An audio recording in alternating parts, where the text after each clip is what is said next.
नारायण नारायण श्रीमन्नारायण।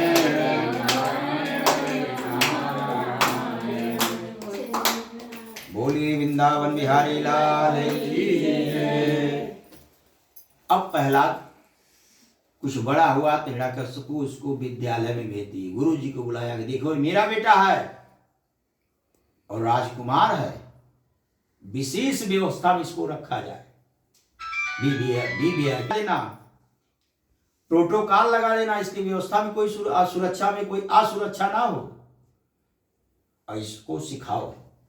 राक्षस प्रतिनिधि थे, जो राक्षसों के गुरु थे, उनके आश्रम में जब ले गए तो गुरु जी को अब डर, बस हिरण्यकशिपु का डर था।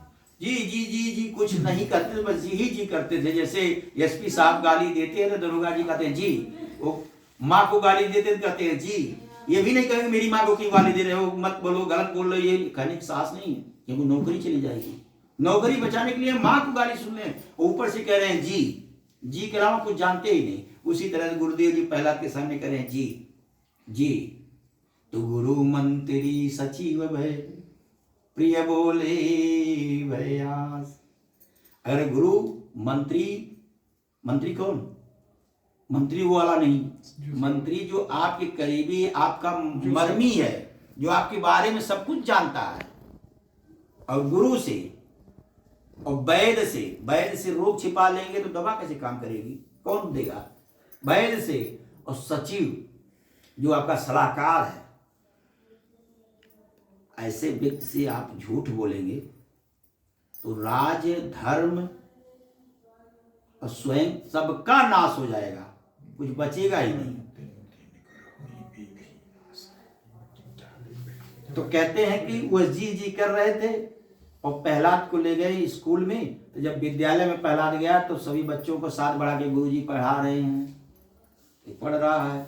पढ़ने के बाद जब गुरुजी चले जाते थे तो सभी बच्चों को बैठा कर कहता था, सुनो, जो गुरुजी बता दिए, अब जो मैं पढ़ा रहा हूं वो पढ़ो, वही अच्छा है। कहते अच्छा तुम पढ़ाओ, अगर पढ़ाना जानते हो तो पढ़ाओ। तो सभी बच्चों से कहता था ताली बजाओ, श्रीमन्नारायण नारायण नारायण। बच्चों में आनंद आता था, सब लोग कहते थे नारायण नारायण।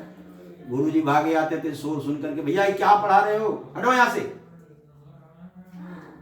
गुरुजी जानते थे कि नारायण किसका नाम है। अब डर जाते थे कि कहीं इनके पिताजी सुन लेंगे तो हमारा खैरियत नहीं है। तो बच्चों को डांट कर बैठा के फिर पढ़ाते थे। फिर गुरुजी इधर उधर जाते थे तो फिर वही शुरू करता था नारायण नारायण। इसके बाद कुछ दिन बीतने के बाद हिरण्यकशिपु को पुत्र मोह उत्पन्न हुआ तो बेटे से मिलने आए विद्यालय। अपनी गोद में प्रहलाद को बैठा कर हिरण्यकशिपु सहला रहे हैं और पूछ रहे हैं, बेटा यहाँ पे कोई कष्ट तो नहीं है? कहा ना पिताजी, थोड़ा सा भी कष्ट नहीं, सब लोग अत्यंत प्रेम करते हैं हमें। हिरण्यकशिपु ने कहा कि गुरुदेव सही से पढ़ाते हैं ना? कहा हाँ पढ़ाते हैं। तो कहा कि जरा हमें भी तो सुनाओ कि गुरुदेव क्या पढ़े हैं, क्या तैयारी की हो, जरा सुनाओ। कहा पिताजी सुनेंगे आप? कहा हाँ। तब गोद में बैठे बैठे फिर शुरू कर दिया, श्रीमन्नारायण नारायण नारायण। हिरण्यकशिपु क्रोध अगीला हो गए। गुरुदेव बोला कि डांट रहे, क्या सिखा रहे हो, हमारे शत्रु का नाम इसको भजवा रहे हो। भगवान मैं हूं, इस शत्रु का नाम ले रहा, क्या पढ़ा? कहे आइंदा से ऐसा नहीं होगा, एक बार और चांस दे दीजिए हमको। अच्छा ठीक है। हिरण्यकशिपु चला गया। गुरुदेव डांट लगाए प्रहलाद का, बच्चों का। उसके बाद फिर गुरुजी इधर उधर जाते थे, फिर वही शुरू करते थे। तो गुरुदेव आकर के हिरण्यकशिपु से कहे कि महाराज मैं तो कुछ और पढ़ाता हूं, ये कुछ और पढ़ता है। ये हमें पता ही नहीं कि इसके मेरे अलावा कोई और पढ़ाता है इसको कि नहीं पढ़ा, कोई आता तो है नहीं, तो पढ़ाएगा कौन? ये पढ़ा पढ़ाया पूर्व जन्म से ही आया है, हम नहीं पढ़ाते हैं। अब क्रोध में आकर हिरण्यकशिपु प्रहलाद को विद्यालय से पढ़ाई छुड़वा कर घर ले आया, मारने के लिए दौड़ा। कयाधु पकड़ ली कि जैसा भी तुम्हारा पुत्र है इसका वध उचित नहीं है। कुछ दिन और बड़ा हुआ, फिर नारायण नारायण सबको पूरा मोहल्ला बताता था। हिरण्यकशिपु सोचा कि सब लोग सोचेंगे, सबके अंदर मैं भय पैदा करता हूं कि भगवान मैं हूं, मेरा पूजा करो, और मेरा बेटा मेरे शत्रु का नाम जपेगा तो लोग कहेंगे कि अपने लड़के को नहीं समझा पा रहे हैं तो मुझे क्या समझाएंगे। इस वजह से सैनिकों को बुला करके प्रहलाद को पहाड़ से नीचे फेंकवा दिए। और जब पहाड़ से नीचे फेंकवा दिए तो हाथ जोड़कर प्रहलाद श्रीमन्नारायण नारायण नारायण, भगवान को वहां भी बचा लिए। फिर प्रहलाद घर पे आ गया, फिर परेशान हो गए, फिर शुरू कर रहा। उसके बाद होलिका आई, हिरण्यकशिपु को किया कि भैया आप मारेंगे तो लोग आपको दोषी ठहराएंगे, हमें तो ब्रह्मा का वरदान है, हम अपने गोद में बैठा के बैठ जा रहे हैं और योग से अग्नि को प्रज्वलित करेंगे, हमें वरदान, हम जलेंगे नहीं, ये तो जल के खाक हो जाएगा। कहना हाँ बहन, हमारी अब धर्म की रक्षा तो तुम ही कर सकती हो, भाई की रक्षा कौन करेगा, बहन करेगी, इससे अच्छा उपाय तो कोई है ही नहीं, कलंक से भी बच जाएंगे, साफ भी हो जाएगा। होलिका लेके बैठी, तो जब बैठी तो प्रहलाद जी अपना शुरू हो गए, श्रीमन नारायण नारायण नारायण। अब बताइए, वरदान भी था और नारायण नारायण कर रहे हैं, अग्नि प्रज्वलित भी हुई, होलिका ही जल के नष्ट हो गई, प्रहलाद जी बैठे पड़े हैं। उसी दिन से होलिका दहन होता है। अब होलिका जब जल गई तो हिरण्यकशिपु और क्रोध में आ गया, मेरी बहन को ही जला दिया। उसके बाद अत्यंत प्रताड़ना करने लगे। हिरण्यकशिपु ने कहा कि आज तेरा वध ही कर दूंगा, देखो तुम्हारा भगवान कहां से आता तुम्हें बचाने के लिए, कहां तुम्हारे नारायण, कैसे दिखते हैं। हाँ कि प्रभु पिताजी, मेरे भगवान तो हर कण कण में है, आपकी दृष्टि पे पर्दा पड़ी है, आप देख ही नहीं पा रहे हैं, हर क्षण हर कण कण में परमात्मा है। अब प्रहलाद जी जब ऐसे बोले, हिरण्यकशिपु और क्रोध बबूला हो गया। हिरण्यकशिपु ने कहा कि क्या तेरे भगवान इस दीवाल में है, इस खंभे में है, इस दरवाजे में है। प्रहलाद ने कहा कि पिताजी मैंने कह दिया ना कि हर कण कण में भगवान है, इस जितने कण आप देख रहे हैं, यहां तक कि जो सूर्य की रोशनी रोशनदान से अंदर आती उसमें जो धूल मिट्टी दिखाई देती है, अणु में भी भगवान है। कहें क्या इस खंभे में भी है? कहा हाँ इस खंभे में भी है। आज इस खंभे को मैं तोड़ रहा हूं, तेरा भगवान अगर है तो निकले। कहा पिताजी ऐसा मत करिए आप।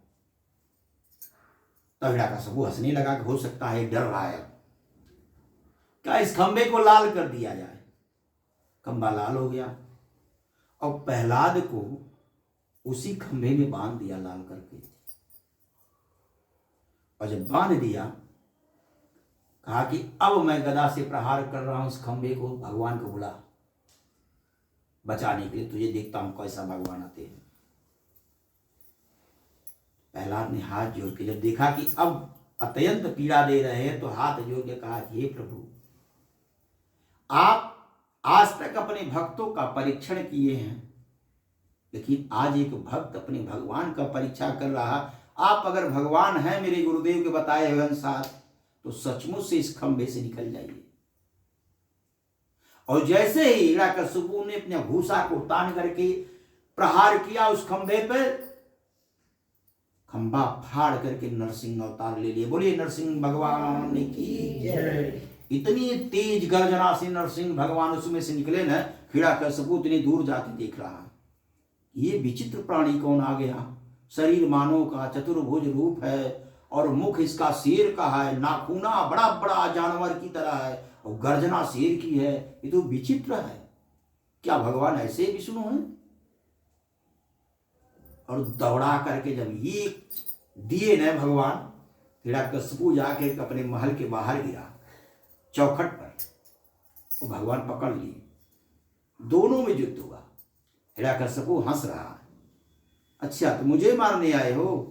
मैं अमर हूं, न दिन में मरता हूं, न रात में मरता हूं, न 12 महीना में मरता हूं, न ब्रह्मा के बनाए हुए किसी सृष्टि में किसी चीज से मरता हूं, न अस्त्र से न शस्त्र से।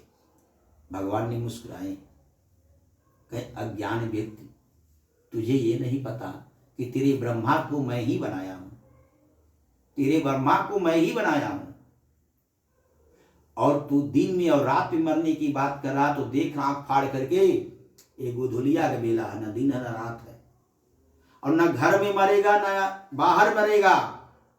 तो नजर उठा के देख, ये चौखट पे तू बैठा है। घर का चौखट अत्यंत प्रिय है, वो अपने पूर्वजों का सर रहता है, उस पर कभी बैठना नहीं चाहिए कहीं भी। आप पैर रखिए, उसको हटाइए। आजकल तो ऐसा फैशन हो गया कि चौखट लोग बनाना ही छोड़ दिए। आज भी भोर में चौखट का सिंचन करना चाहिए, लक्ष्मी चल के आती हैं। चौखट का सिंचन करिए, दीपक जलाइए गोधुलिया बेला में।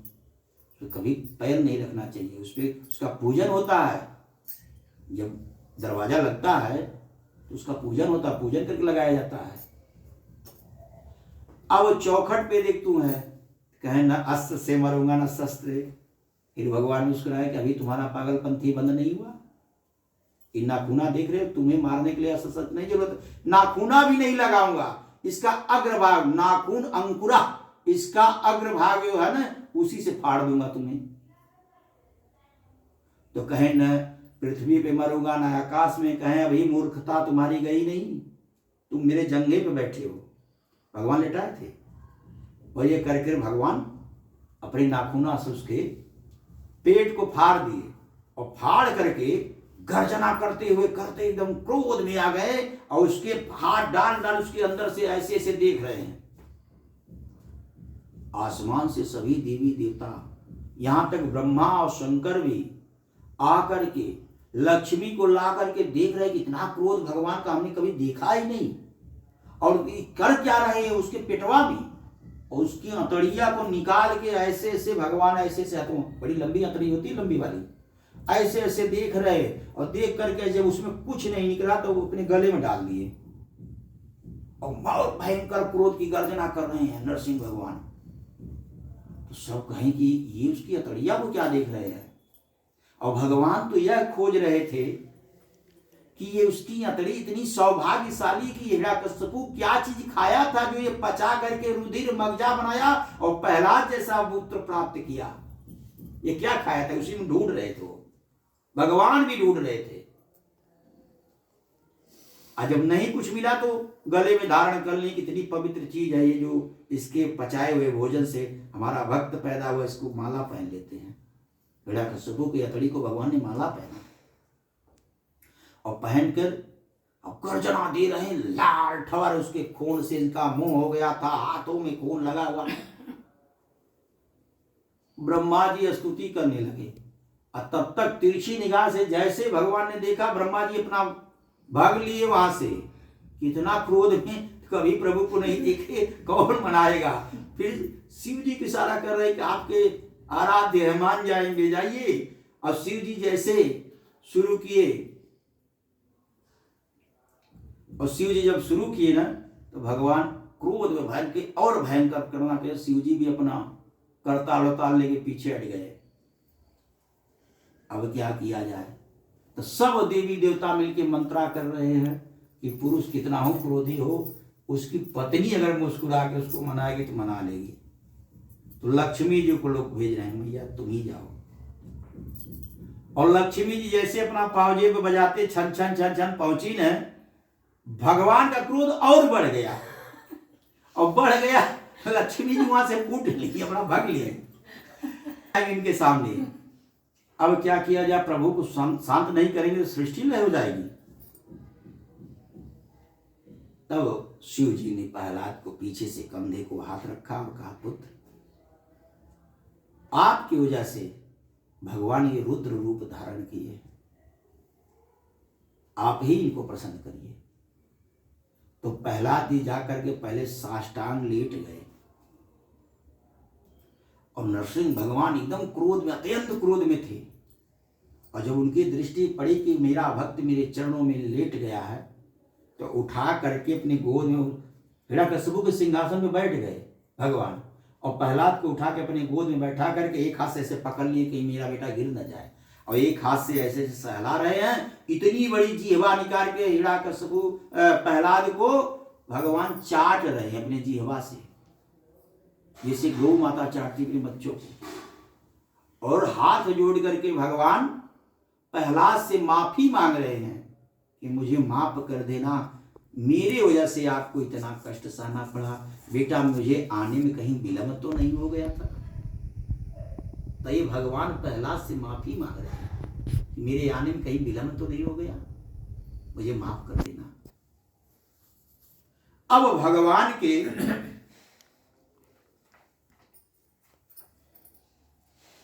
थे और क्रोध शांत हुआ, तो प्रहलाद जी को भगवान ने कहा कि बेटा वरदान मांगो। है प्रभु, जिसके गोद में मैं बैठा हूं वो जिह्वा से मुझे चाट रहा है मेरी त्वचा को, फिर बचा क्या है कि जो मैं मांगू, जब मैं आप ही मेरे हैं तो कहीं नहीं। बहुत नारायण शब्द का आपने उच्चारण किया है, उसका फल तो देना ही पड़ेगा। तब प्रहलाद जी ने कहा कि प्रभु अगर देना चाहते हैं तो ऐसी चीज मुझे दे दीजिए कि आज के बाद आपसे कुछ मांगने की इच्छा ही न हमारी उठे।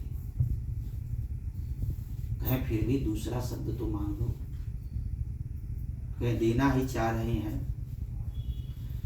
तो आज से 21 पीढ़ी ऊपर और 21 पीढ़ी नीचे तक, जो 21 पीढ़ी ऊपर है उसका उद्धार कर दीजिए, और मेरे पिता की जो 100 पड़ी है प्रभु जैसे भी थे मेरे पिता थे, इनका कल्याण कर दीजिए, इनके अवगुणों को ना देखिए। और आज से 21 पीढ़ी जो नीचे हैं उनकी रक्षा आप करेंगे, उनका कोई वध नहीं करेंगे। भगवान ने यह वरदान दिया। यह कथा यह बताती है कि आप कितना हो अत्याचारी आप हो जाइए, आपके कुल में अगर एक साधु पैदा हो गया तो आपके कुल को तार देगा, 21 पीढ़ी आगे 21 पीढ़ी नीचे।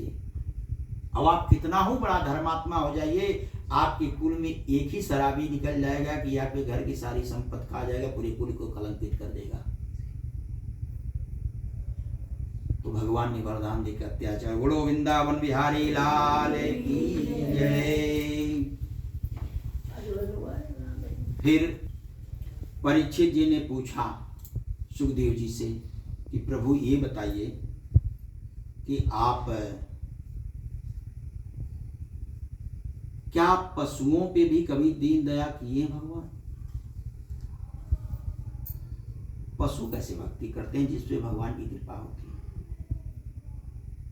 सुखदेव जी ने हंसा और कहा कि परीक्षित, आज 4 दिन हो गया, पहले तुम जलपान कर लो।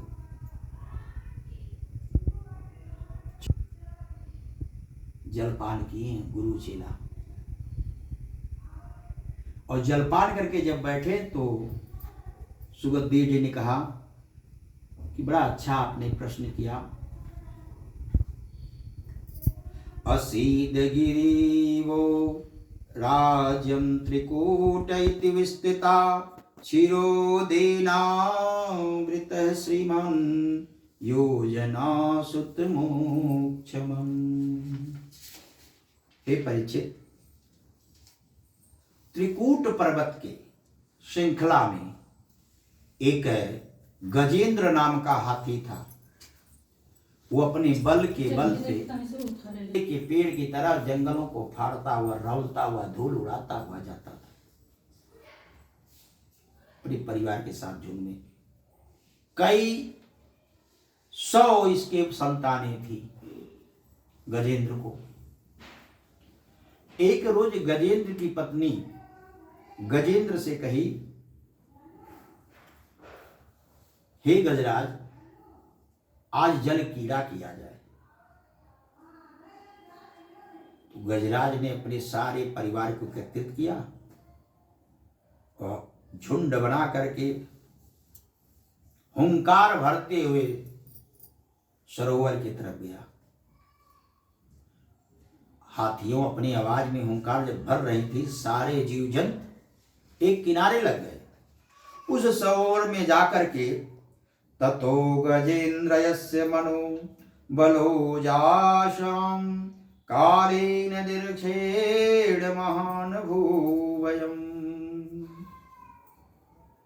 गजेंद्र सरोवर में जाकर के इतना उस जल को दूषित कर दिया हिला करके कि उसमें के पड़े सारे जलचर जीव जो थे वो अत्यंत भयभीत होने लगे।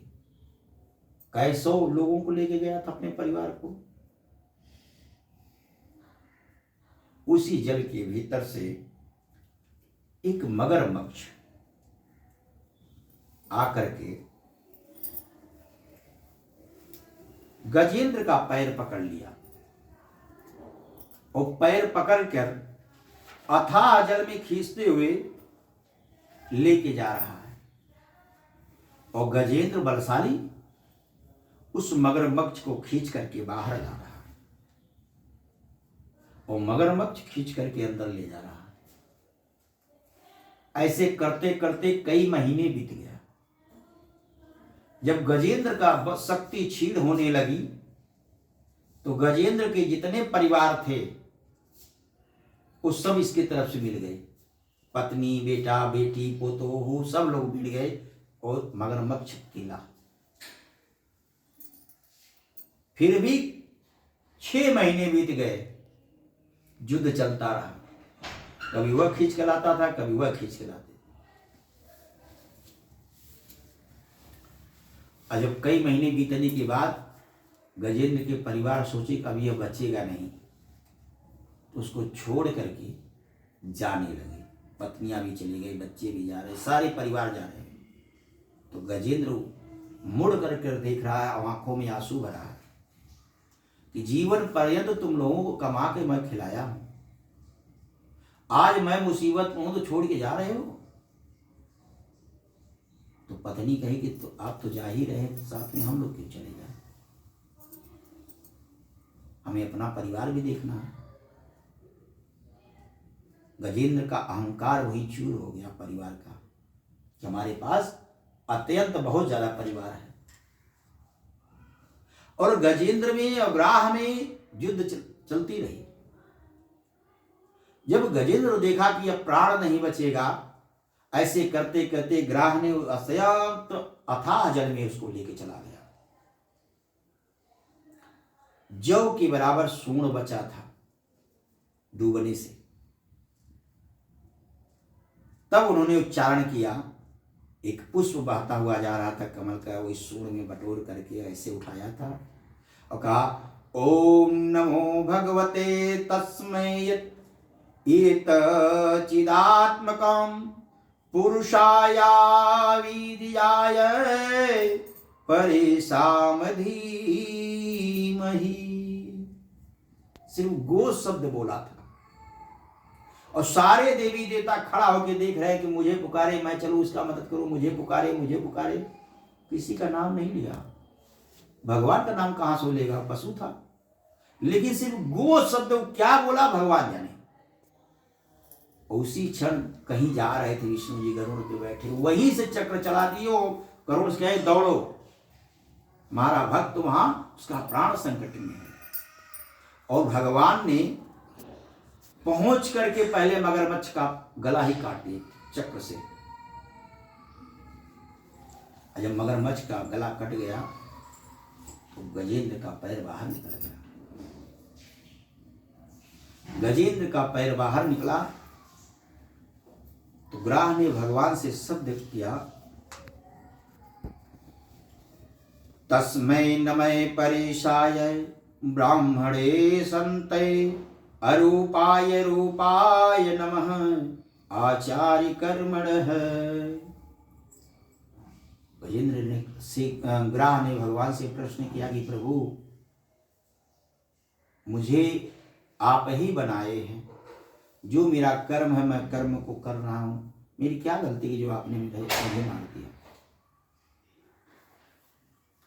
भगवान ने कहा, मैं जब यहां पहुंचा तो मैंने देखा कि आप मेरे भक्त का पैर पकड़ा था, इसलिए मैं आपको मुक्ति दिया हूँ कि मैं अपने भक्त को बचाने के लिए आया हूँ, तुझे बचा ही लूँगा, पर मेरे भक्त का जो चरण पकड़ा है मैं उसको पहले मुक्ति दे दूँ। बोलिए वृंदावन बिहारी लाल की। फिर परीक्षित जी ने कहा कि सुखदेव जी से कि हे गुरुदेव, यह जो गजेंद्र नाम का हाथी था ये पूर्व जन्म में क्या था? उन्होंने कहा कि यह एक उन्मुख नाम का ब्राह्मण था, संत था भगवान का। अगस्त ऋषि के आश्रम से होते हुए जा रहा था संध्या करने के लिए, और अगस्त ऋषि ने सोचा कि मेरे दरवाजे से ऐसे जा रहे हैं और मुझे प्रणाम भी नहीं किया, मतवाले हाथी की तरह चले जा रहे हैं, क्योंकि ब्राह्मण की चाल ही है ठुमुक ठुमुक कर कर चले और पेट बाहर निकला रहे। तो तुम हाथी की तरह मतवाला होके चल रहे हो, जाओ तो तुम हाथी ही हो जाओ। तो महाराज अगस्त ऋषि के श्राप से पशु का जन्म पाया, पर पूर्व जन्म में संत था, संन्यासील था, इसलिए उसके गोविंद का स्मरण था। तो एक कथा यह बताती है कि इंसान की जब सब कुछ छीड़ हो जाता है या धनहीन होता तभी गोविंद को याद करता है, और जब लक्ष्मी की कृपा हो जाती तो गोविंद को भूल करके वह ऐश्वर्य में अपने सुख समृद्धि में पड़ा रहता है। श्रीमन्नारायण नारायण नारायण, श्रीमन्नारायण नारायण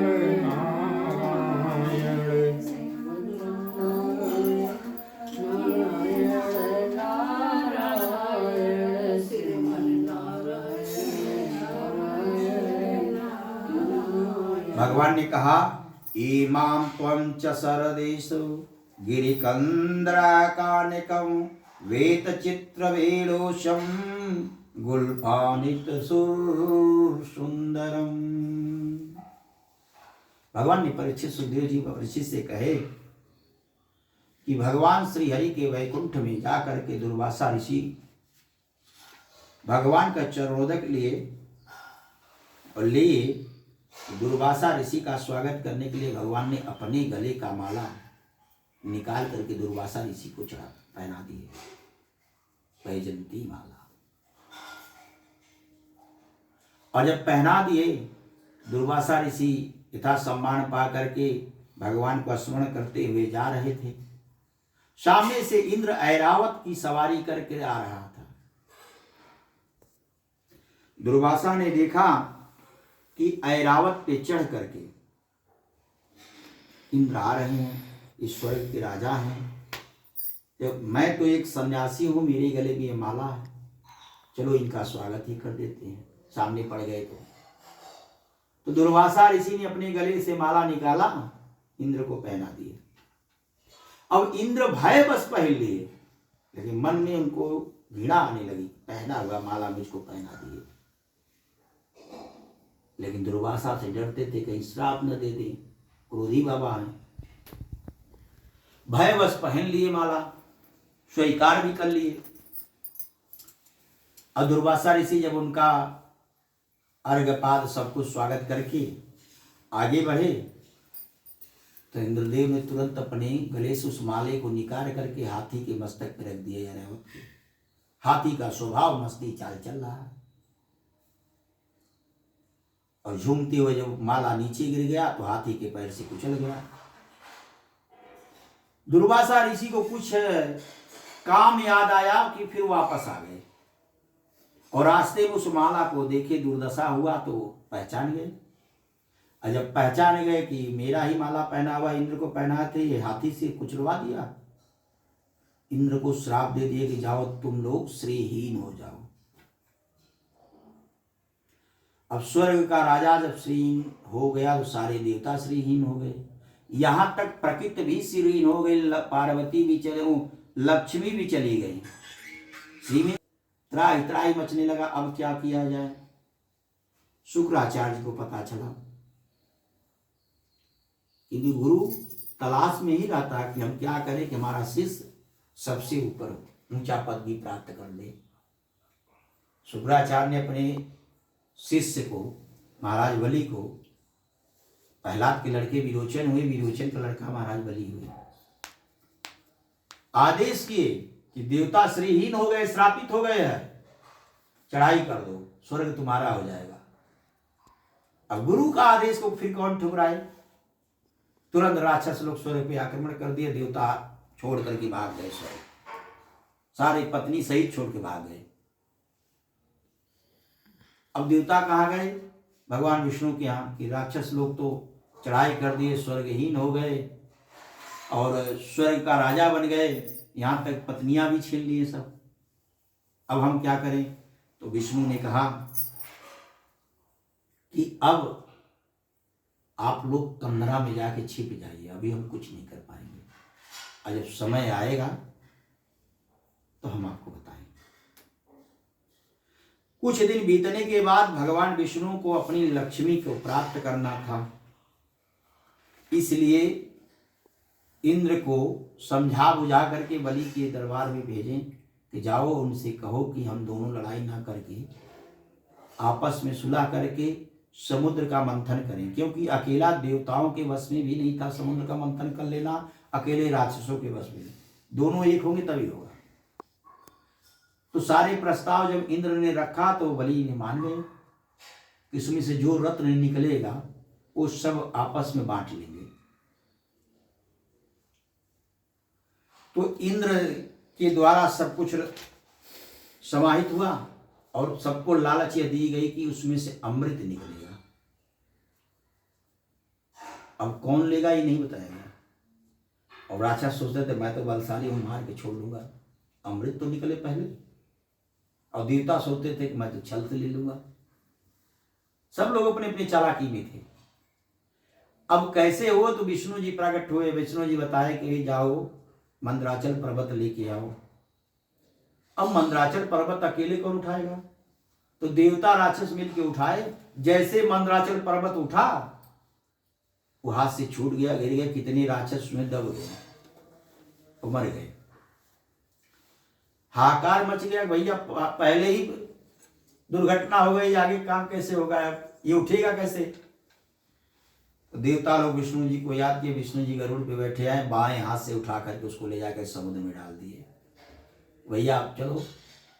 शंकर जी अपने गले से बासुकी नाग को उतार के दिए, जो बासुकी घाटी बना है बासुकी नाग को उठा के दिए और कहें कि इससे मथनी बनाइए, रस्सी। बासुकी जी को रस्सी बनाया, महेंद्र पर्वत को मथनी बनाया गया, कहा मथिए। और जब मथनी चालू हो गया तो पहाड़ डूबने लगा। कहा बकना तो अब क्या करें? उसी क्षण भगवान कच्छप रूप धारण करके अपने पीठ पे उस पर्वत को रख लिए। बोले कच्छप भगवान की जय। और समुद्र मंथन चालू हो गया। और जब समुद्र मंथन चालू हुआ तो सर्वप्रथम उसमें से विष निकला। और जब विष निकला तो सृष्टि लय होने लगी, सब लोग हाहाकार मच गया कि विष का जहां भी ये गिरेगा सब कुछ खत्म हो जाएगा। अब क्या किया जाए? तो गड़बड़ हो गया। और जब समुद्र मंथन होने लगा तो विष को लेकर के सभी देवता और राक्षस कहां गए? भगवान भोलेनाथ के पास गए। और भगवान भोलेनाथ के पास गए, कहें प्रभु इसको ग्रहण कर लीजिए।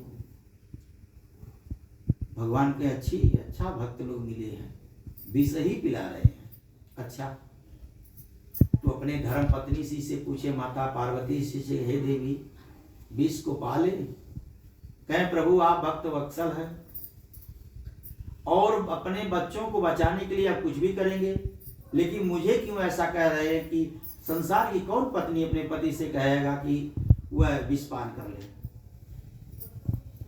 भगवान भोलेनाथ ने श्री हरि का स्मरण किया और विष को पान कर लिया। और पान कर लिए तो उनको पता चला कि बाप रे बाप, मेरे हृदय में तो भगवान राम है। मैं तो पान कर लिया लेकिन वो नहीं बर्दाश्त कर पाएंगे।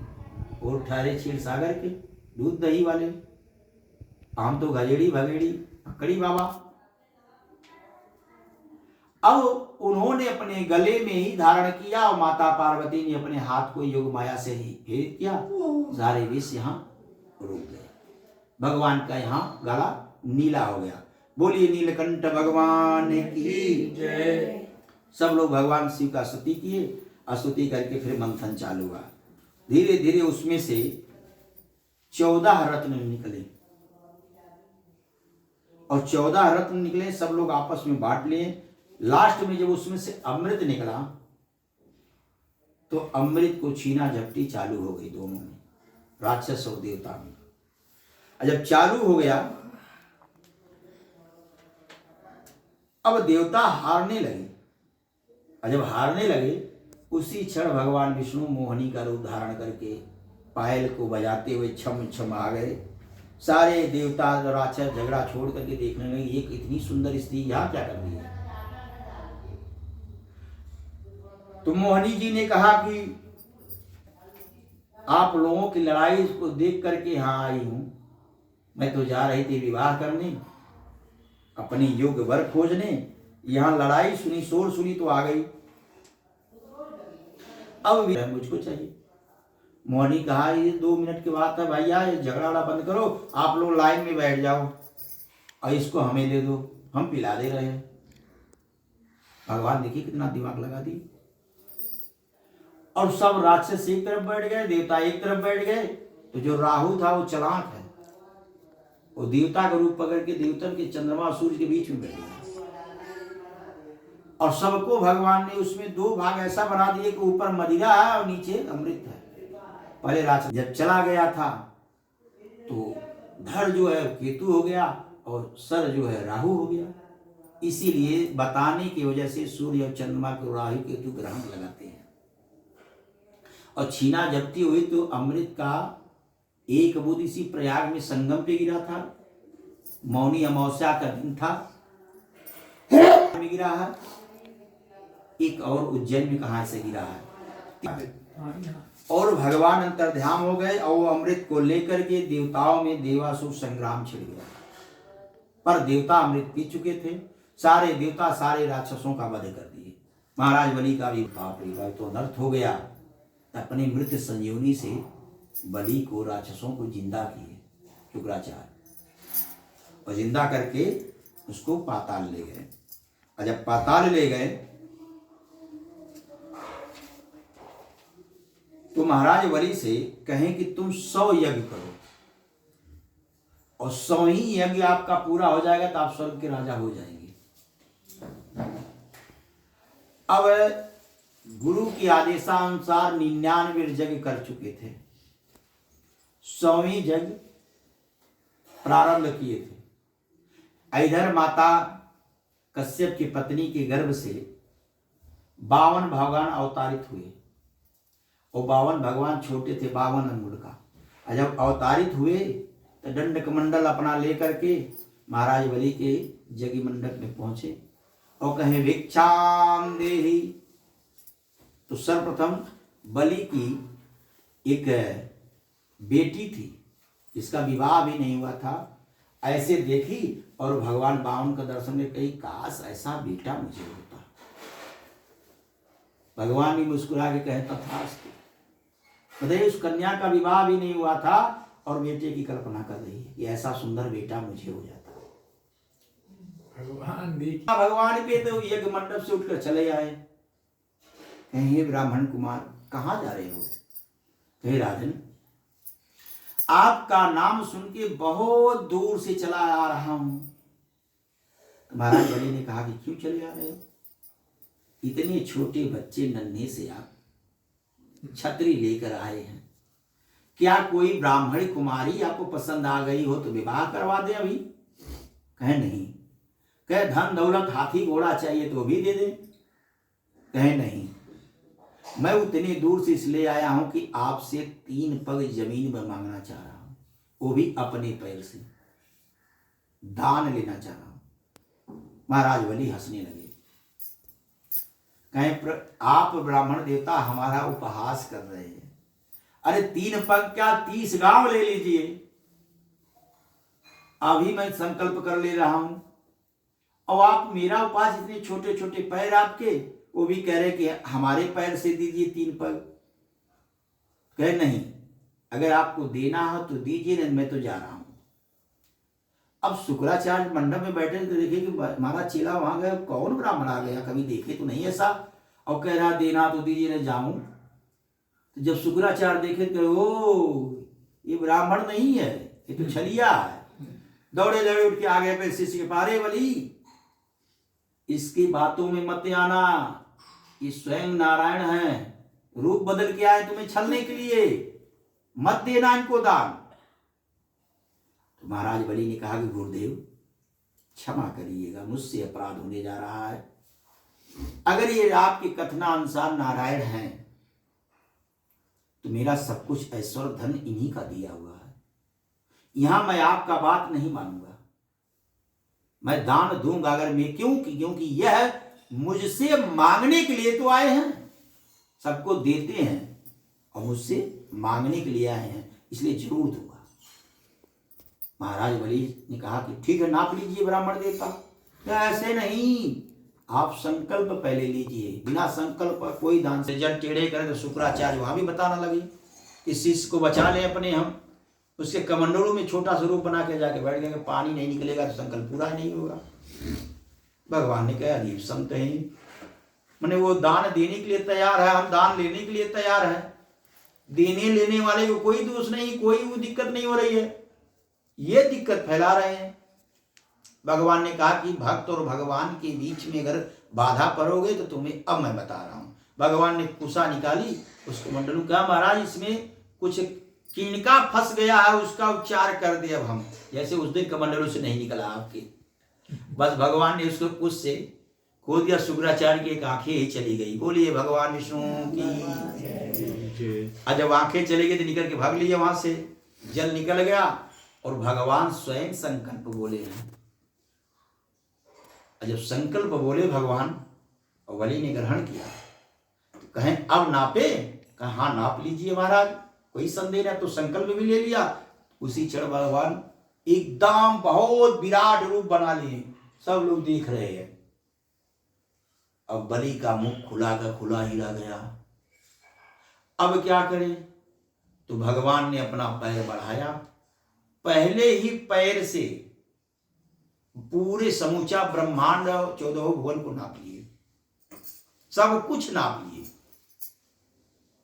और दूसरे पैर से आकाश पाताल पृथ्वी सब नापे। और जब नाप ले, जब ब्रह्मांड की तरफ ले, जब चीरते हुए ब्रह्मांड को उनका पैर गया ना, क्षण मात्र भगवान का दाहिना अंगूठा के अंकुर भाग ब्रह्मलोक पहुंचा। और ब्रह्मा जी इतने ही देख पाए, करे प्रभु का ही तो चरण है, और चरण है तो उनमें जख्म हुआ चीरते हुए, तो ब्लड निकल रहा था। भगवान ने कमंडल में ले लिया, वो देवी गंगा का प्रादुर्भाव होगा इससे। अपने कमंडल में भगवान का चरणों का वो ब्लड निकाल लिए और लेकर चरण पर खनन किए और पैर नीचे। तो भगवान कह रहे हैं भली अभी तो 2 ही पैर में लिया हूं, तीसरा पग कहां रखूं? और जल्दी से दो। और गरुड़ को भगवान आदेश किए कि इसको बांध दो गरुड़ फांस में, भाग नहीं न पाए, एक संकल्प लिया है। गरुड़ देव बांध लिए और सब लोग मारने के लिए दौड़े, राक्षस लोग। महाराज बलि रोक दिए, रुक जाओ, इस समय बोलना ठीक नहीं है। गरुड़ फांस लगा है, बलि खड़े हैं। भगवान ने जल्दी दो मुझे, तीसरा पग कहां रखूं? 3 पग मुझे जमीन चाहिए। तब बलि बोला कि प्रभु ये बताइए, दान लेने वाला बड़ा होता है कि दान देने वाला? तो भगवान मुस्कुराए और कहें कि दान देने वाला बड़ा होता है, लेने वाला तो छोटा होता है। कहा तो प्रभु दान देने वाला बड़ा है, तो दान तो मैंने दिया है, और मैं एक राजा हूं, अभी मेरी आप संपत्ति नापे हैं। ये शरीर बचा, भगवान के चरणों में साष्टांग लेट गया बलि। कहा प्रभु मेरे सर को, मेरे मस्तक को नाप लीजिए। यह अनन्य भक्ति देख के परमात्मा रीझ गए, उसके सर पे अपना दाहिना चरण रख दिए। कहे महाराज बलि अभी आप पाताल जाइए, वहां का राजा बना दे रहा हूं। जब 14वां मनवंतर पूर्ण हो जाएगा तो आपको स्वर्ग का राजा मैं बनाऊंगा, तब तक आप पाताल लोक का राजा बनिए। और जब उनका चरण पकड़ लिया ने, भगवान कहें कि मांग लो तुझे जो मांगना है, मैं तो तुम्हें छलने आया था और खुद छला रहा हूं। तो बलि ने कहा कि प्रभु जिसका चरण आपका मस्तक पे पड़ जाए ना, फिर बचेगा क्या मांगने के लिए। चरण रज लोग के लिए लोग तरसते हैं, वो चरण ही मेरे सर पे है, अब बचा ही क्या है। कहे नहीं मांग लो। कहे जब आप दे ही रहे हैं और पाताल का राजा बना रहे हैं, चलिए ना, ये छटा जो मैं देख रहा हूं, आपका चरण मेरे सर पे है, आप मुस्कुरा रहे हैं, ये मुझे बहुत अच्छा लग रहा। आप मेरे साथ पाताल चलिए, मेरे द्वारपाली करिए, ताकि मैं जब भी अपने माल से बाहर निकलूंगा तो आपका मुखमंडल देख कर ही कहीं जाऊंगा। भगवान कहता तथास्तु। पाताल का राजा बना दिए उसको। आज भी महाराज बलि यहाँ भगवान द्वारपाली करते हैं, और इधर ऐसे करते काफी दिन बीत गया। नारद जी पहुंचे, सारी संपत्ति जो भगवान ने लिया नाप करके वो देवताओं को दे दिए, स्वर्ग वापस कर दिए। और नारद जी लक्ष्मी जी के यहाँ पहुंचे, माता जी दंडवत, अरे पिताजी कहाँ हैं? हाँ नारद, काफी दिन हो गया, पता नहीं किस भक्त ने बुला लिया उनको, अभी तक आए नहीं। कहे मैया मैं देख के आ रहा हूँ, वो पाताल के राजा महाराज बलि है ना, उनके यहाँ द्वारपाली कर रहे हैं। मैया लाग बबूला कि बलि की सामर्थ, मेरे नारायण को द्वारपाल बना दिए। मैया वहां से आई, कहे मैया जा तो रही हो, मेरी बात सुन लीजिए, वहां आपका कोई माया नहीं चलेगा। कहे तब? कहे प्रेम से प्रभु वहां बंधे हैं और प्रेम से उसको छले हैं, आप अभी प्रेम ही करिएगा। कहे धन्यवाद नारद ये बताने के लिए। अब मैया वहां पहुंची, महाराज बलि सिंहासन पे विराजमान राज दरबार में।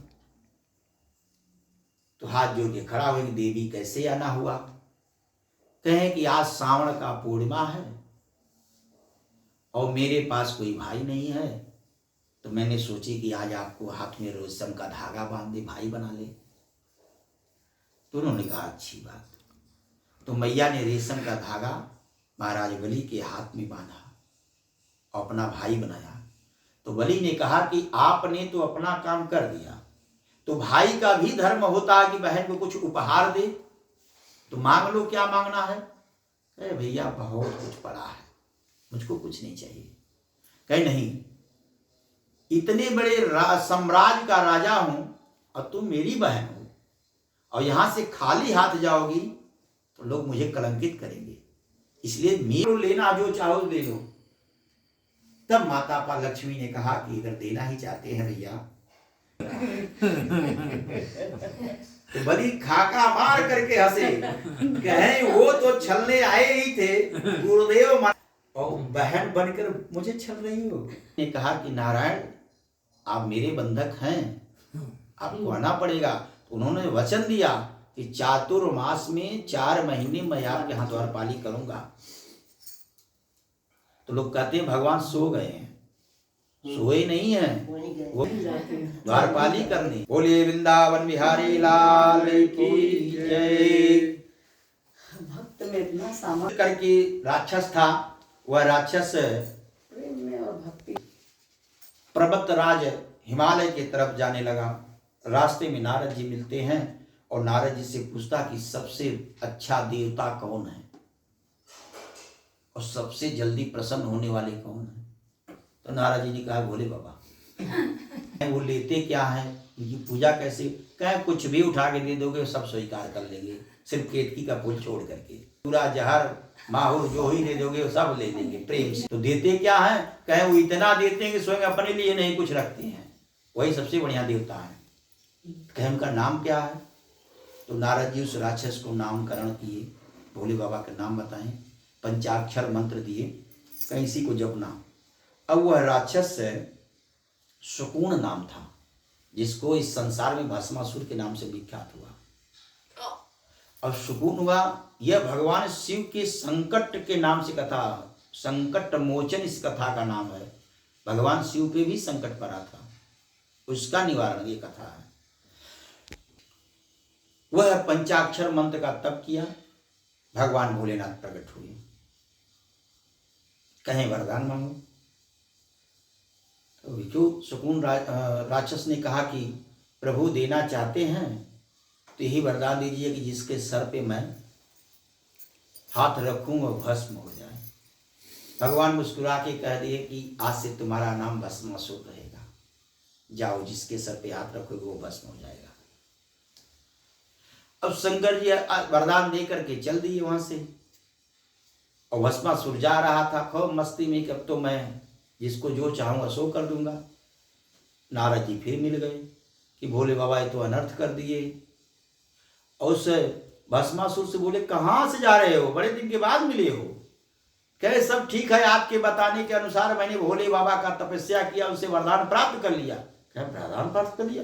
भोले बाबा वरदान देते हैं क्या? कहाँ? क्या कौन सा वरदान लिए? कहीं यही किसी के सर पे हाथ रखोगे तो जल के भस्म हो जाएगा। नारद जी हंसने लगे, अरे छोड़ो, वो भांग धतूरा खाने वाला व्यक्ति उन नशे में मस्त रहा होगा, कुछ भी बोल दिया होगा। क्या प्रैक्टिकल किए हो भस्म करने का? कहा नहीं। कार्य ऐसे बोल दिए होंगे। नारद जी गायब। अब ये पीछे घूम के देखा तो पर लक्ष्मी जी को पार्वती जी को लेके जा रहे थे शंकर जी। दौड़ा लिया, कहा इतनी अच्छी सुंदर स्त्री लेकर इनके साथ क्या जाए, मेरे साथ रहेगी। अब शंकर जी समझ गए कि मुझे भस्म करने के लिए दौड़ा रहा। पार्वती जी से कहेंगे आप भागिए, अपनी रक्षा स्वयं करिए, हम नहीं कर पाएंगे। और शंकर जी दूसरी दिशा में भागे, वो शंकर जी को दौड़ा लिया। शंकर जी भागते भागते जहां जाते तो वहीं वो जाता था। अब एकदम जी जब परेशान हो गए तो गुप्तेश्वर घाट में पर्वत के अपना सर पर्वत में घुसा करके पैर ऊपर करके शंकर जी घुस गए। पैर ऊपर सर नीचे, सर पे रखेगा ना तब तो भस्म होंगे। और मन से कोई याद कर रहे नारायण को कि आज आप दो ही बचेंगे, हम तीसरा गए, जल्दी बचा लीजिए। नारद जी फिर विष्णु जी रूप धारण कर लिए अच्छे से, और मोहिनी रूप धारण किए। तो भस्मासुर देखा, कहा तो भस्मासुर से मोहिनी जी कह रही हैं कि आप यहाँ क्या कर रहे हैं? कहीं इसको निकाल रहा हूँ, भस्म करूंगा और पत्नी बनाऊंगा। तो क्या पार्वती जी ने हाथ भाई नहीं, इतना सेवा क्यों कर रहे हो? मैं विवाह करने के लिए तड़प रही हूँ, मुझसे कर लो, तुम्हारे जैसा कोई सूरत कोई है ही नहीं। अब मैं भी सुंदर अगर आपको लग रही हूँ तो करो विवाह, नहीं पसंद हो तो कोई बात नहीं।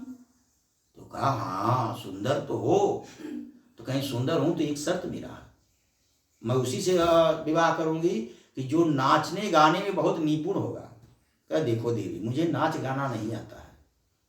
कहा नहीं आता है तो विवाह तो नहीं होगा।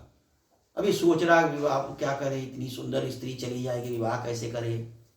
फिर तो भस्मासुर कहा अच्छा नाचने नहीं आता, अगर सिखाओ भी तो सीख लेंगे, और सीख लेंगे तो कुछ दिन में नाचेंगे भी। कहीं चलो तुम कोशिश तो करने वाले मिले कम से कम, और तो लोग तो भाग जाते हैं नाचने नहीं आता है, कम से कम कोशिश तो करोगे। अब लक्ष्मी जी क्या की कि जैसे कहें जैसे जब मैं हाथ करूंगा वैसा करना। लगी नाचने, उसी तरह वो भी नाच रहा था। हाँ भस्म हो गया।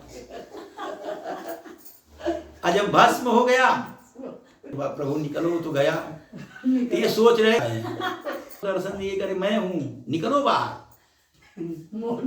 आज जब शंकर जी निकले तो इसको देखे तो अरे बाप रे इतनी सुंदर स्त्री। मोहिनी जी कहें कि इसीलिए मैं मना कर रही थी, जब आप आग्रह कर रहे थे कि आपके हर जन्म का पहला दर्शन नहीं करता हूं तो मोहिनी का क्यों नहीं कराया। तो मैंने कहा था ना कि मोहिनी का मत करना, बड़ा खतरनाक है वो। कहे नहीं नहीं जिद कर गए, आज कर ही लिए। अब शंकर जी को काम वासना सवार हो गई, मोहिनी जी को दौड़ा लिए, पीछे पीछे दौड़ रहे। ये भी भूल गए साथ में पार्वती जी भी हैं उनका। अब तमाम मधुर जंगलों में घूम रहे हैं लेकर के। अब घूम करके शंकर जी का अंश ही बाहर निकला, और पवन जी उसको वेग से निकले कि जाके अंजनी जी के कान में प्रवेश किया। हनुमान जी का रण रोपण हुआ। बोलो वृंदावन बिहारी लाल की जय। अब आज की कथा यहाँ विराम करेंगे। कल 9वें स्कंद का कथा से फिर कल ही भगवान का जन्म होगा, प्राकट्य होंगे भगवान। कल से दूसरे खंड की कथा रहेगी। आज की है बोले विष्णु भगवान की जय।